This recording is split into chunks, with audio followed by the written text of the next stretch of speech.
1996년 5월 5일 야시키 에미는 자신이 일하던 슈퍼에서 손전등과 건전지를 구입한 뒤 같이 일하는 아르바이트 동료에게 담력 시험을 하러 츠보노 온천여관에 같이 가자고 했지만 동료는 거절을 했습니다. 그러자 야시키 에미는 친구 타쿠미 나루미에게 전화통화를 한 후 집으로 갔습니다. 저녁 9시경 19세 동갑내기 야시키 에미와 타쿠미 나루미는 가족들에게 담력 시험을 하러 우오지시에 가겠다고 말한 뒤 집을 나섰습니다. 이들이 승용차를 몰고 향한 곳은 우오지시에 있는 츠보노 온천여관이었습니다.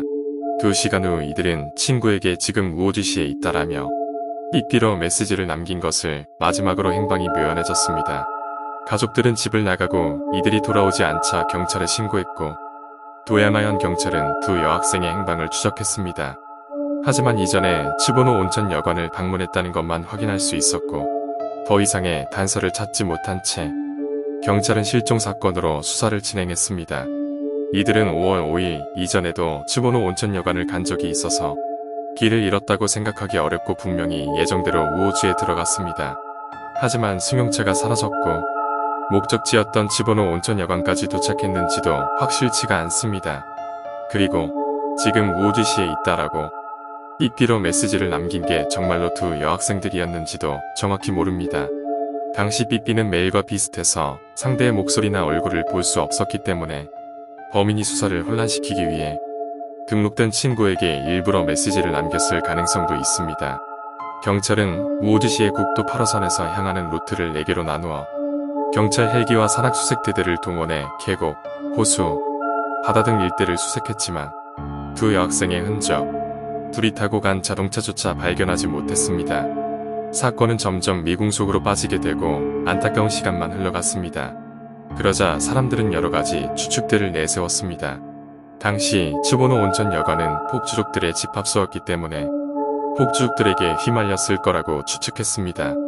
주말이 되면 이시카와현, 니가타현, 후쿠이현, 기후현 등 타현으로부터의 폭주족들이 츠보노 온천여관으로 모여서 인근 주민들을 불안에 떨게 만들었습니다. 하지만 사건의 실마리를 풀어줄 단서가 없어 용의자를 찾을 수 없었습니다.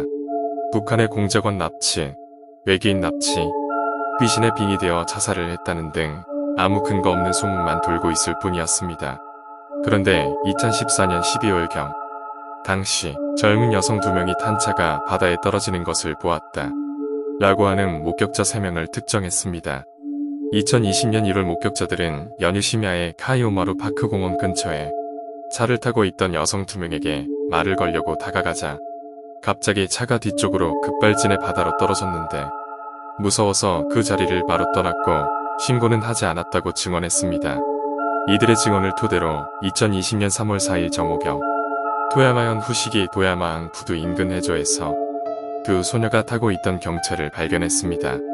끌어올려진 차 안에는 두 소녀의 인골이 있었습니다.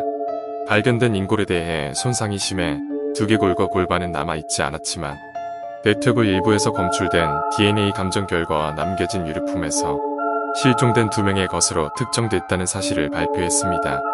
실종 24년 만인 2020년 목격자 3명에 의해 오래전에 죽은 두 소녀의 시신이 발견이 되었습니다.